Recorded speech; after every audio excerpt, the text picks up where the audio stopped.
Hello, welcome. I guess we've all been doing a lot more praying, especially over the last few days than we perhaps have for some time, with a deteriorating and a challenging situation all around us. And God calls his people to prayer for the needs of others, for our own concerns, to lift God's world to him, for healing, for help, for redemption. God always hears our prayers. We may not be aware of it, but we can trust his promises to be faithful in listening, in attending, and in providing his own answers to them. But often, for all of us, prayer feels like hitting a brick wall. It feels like winging something up to the ceiling and it just bounces straight back. There's a grey sky above and a sense of emptiness in what we're doing. We're sort of flinging prayers at God and God flings them back. It's a really difficult time.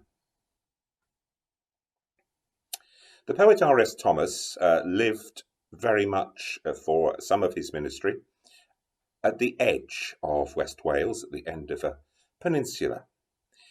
Especially in autumn and winter, it's an inhospitable place. Gales, the islands offshore, are often cut off. The sea is laden with salt and is felt and heard far inland, almost under your feet. Inhospitable. In the poem we'll hear at the end, he reflects on the experience of prayer and confesses to the fact that, again, like all of us, he has been flinging prayers at God. And that's all right. The psalmist flings prayers at God. And that's why the Psalms are so treasured. That's why they're such a critical part of our life together as church, because they remind us of our common humanity and our desperate need for God and our tendency to just fling things in God's direction in prayer. Most of the time they seem to bounce back when they're prayed like that, but occasionally they give great blessing. Moses, for example, prayed, and a rock, instead of flinging his prayers back, flung back the living water.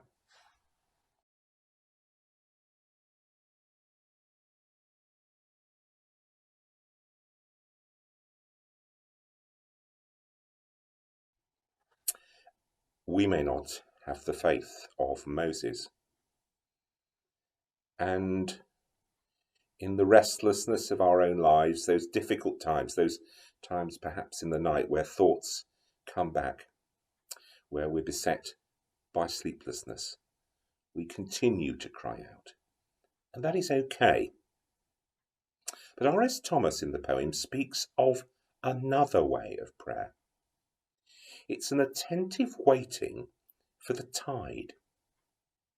You can perhaps imagine a coastal wetland which is really rich in life of all sorts, birds, fish, plants which won't grow anywhere else, with the tide out. And Thomas speaks of the gentle flow of the tide into the creeks, into the crevices, enriching, providing food, life-giving. You can hardly notice it move, but it comes in and fills and makes life. And this too is a way of prayer. He speaks of it somehow lodging in, lovely word, the fissures of God. Those parts of God where prayer is heard and takes root. And those can be very quiet places. Those can be places where nothing seems to happen, but is taking root for the future, the slow incoming tide.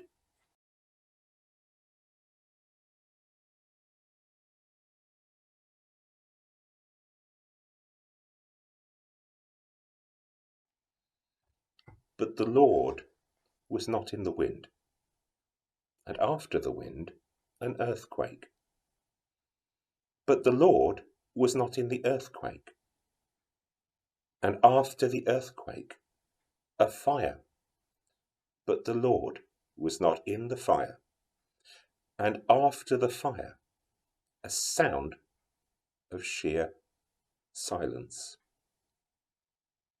Tidal.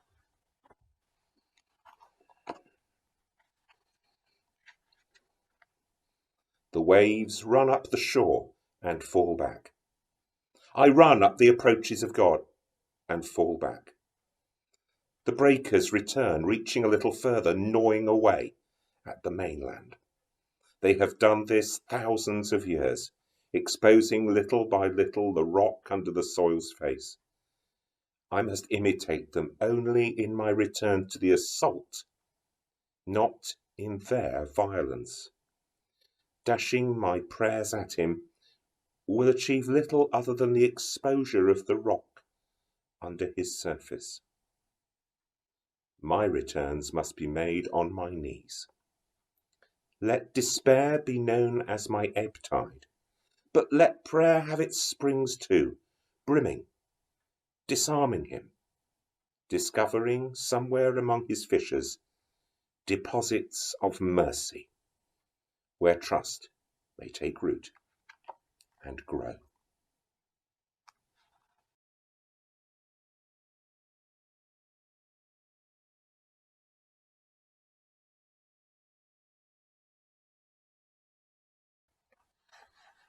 Listen to this passage from the story of Elijah. God said, "Go out and stand on the mountain before the Lord, for the Lord is about to pass by." Now there was a wind so strong that it was splitting mountains and breaking rocks in pieces before the Lord.